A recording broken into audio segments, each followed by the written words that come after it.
തന്റെ ഫാത്തിമയുടെ ഖബറിന്റെ ചാരത്ത് പോയിരുന്നിട്ട് അലിയാര് തങ്ങൾ അസ്സലാമു അലൈകി യാ ഫാത്തിമ, ഫാത്തിമ ബീവിയോട് സലാം വിളിച്ചു.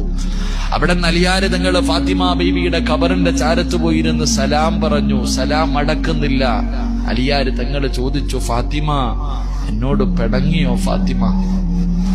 എന്തേ നീ എന്റെ സലാം അടക്കാത്തത്? മണിയറയിൽ പിണങ്ങിക്കിടക്കുന്ന, കിടപ്പറയിൽ പിണങ്ങിക്കിടക്കുന്ന ഭാര്യയുടെ പിണക്കം മാറ്റുന്നത് പോലെ അലിയാര് തങ്ങൾ തന്റെ ഭാര്യയുടെ ഖബറിന്റെ ചാരത്ത് ഒന്നാമത്തെ രാത്രി പോയിരുന്നിട്ട് ചോദിക്ക, എന്തേ ഫാത്തിമ നീ എന്റെ സലാം അടക്കാത്ത? എന്നെ മറന്നു ഫാത്തിമ?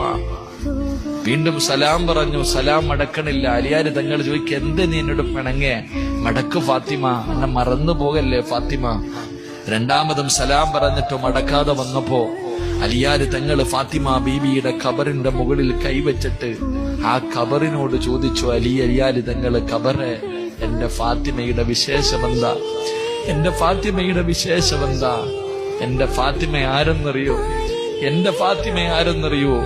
കല്യാണത്തിന്റെ ഒന്നാമത്തെ രാത്രി മണിയറക്കകത്ത് ചിരിക്കുന്ന മുഖത്തോടെ കേറി വന്ന എന്നോട് ഖബറിനെ കുറിച്ച്, ഖബറിന്റെ ഏകാന്തതയെക്കുറിച്ച്, ഖബറിന്റെ ഞെരുക്കത്തെക്കുറിച്ച്, ഖബറിന്റെ അദാബിനെ കുറിച്ച് എനിക്ക് പറഞ്ഞു തന്നവളാ എന്റെ ഭാര്യ.